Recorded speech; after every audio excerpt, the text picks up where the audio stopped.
আসসালামু আলাইকুম সকল প্রাণপ্রিয় বক্তব্য আজকুন আমার দেশ ও প্রবাসী থেকে কাছে ও দূরে থেকে যেইখান থেকে আমার এই ভিডিওগুলো প্লে করে যাচ্ছেন আশা করি আপনারা প্রত্যেকেই আল্লাহ তাআলার অশেষ রহমতে এই সুন্দর মায়াবী করুণাময় পৃথিবীর বুকে সুস্থ আছেন ভালো আছেন। আমি গুরু আজহারি খাদেম আবারও আপনাদের মাঝে একটি পাওয়ারফুল তদবির নিয়ে হাজির হয়েছি। তো বক্তব্য আজকুন আমার আজকের এই তদবিরটি ভালোবাসার একটি পরীক্ষিত তদবির।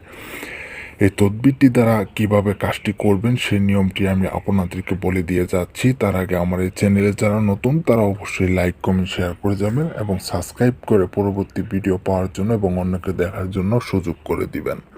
তো বক্তব্য আজকুন আমার এই নকশাটি দ্বারা কিভাবে কাজটি করবেন। নিম্নে এই নকশাটি ভালোবাসার জন্য একটি পরীক্ষিত তদবির। রবিবারের দিন একটি পুরুষ চড়ুই পাখি ধরে জবহ করে তার রক্ত দ্বারা নিম্নে নকশাটি লিখবে এবং লাল রেশমি সুতা দ্বারা বেঁধে গাছের ডালে ঝুলিয়ে দিবে। গাছের ডালে ঝুলিয়ে দেওয়া চড়ুই পাখি যখন বাতাসে নাড়াচাড়া করবে, ইনশাল্লাহ আপনার প্রেমিকার মন যতই কঠিন হৃদয়ের হোক না কেন সে আর স্থির থাকতে পারবে না, ছটপট করতে থাকবে এবং আপনার কথা ভাবতে থাকবে এবং আপনার কাছে একদম চলে আসবে, ছুটে আসবে। তো বক্তব্য আজকন আমার এই নকশাটি দ্বারা যদি আপনি একবার কাজ করতে পারেন অবশ্যই আপনার সেই কাঙ্ক্ষিত ব্যক্তিটি আপনার কাছে চলে আসবে, আপনার কাছে ছুটে আসবে। তো বক্তব্য আজকন আমার এই নকশাটি লেখার পূর্বে অবশ্যই একটি রেশমি কাগজের ভিতর ভালোভাবে জাফরান ও মেসওয়াক দ্বারা এটি ভালোভাবে অঙ্কন করবেন।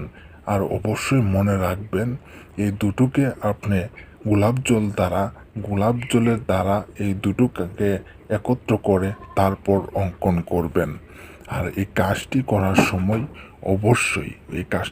সময় অবশ্যই শনিবারের দিন ব্যতীত কাজটি সপ্তাহে যে কোনো দিন করতে পারবেন। তো বক্তব্য আজকুন আমার এই নকশাটি দ্বারা যদি একবার যদি ভালোভাবে কাজটি করতে পারেন ইনশাল্লাহ আপনার সেই কাঙ্ক্ষিত ব্যক্তিটি অবশ্যই আপনার কাছে অস্থির হয়ে চলে আসবে। তো বক্তব্য আজকুন আমার সবাই ভালো থাকেন, সুস্থ থাকেন এই কামনা রইল সবার প্রতি। খোদা হাফেজ।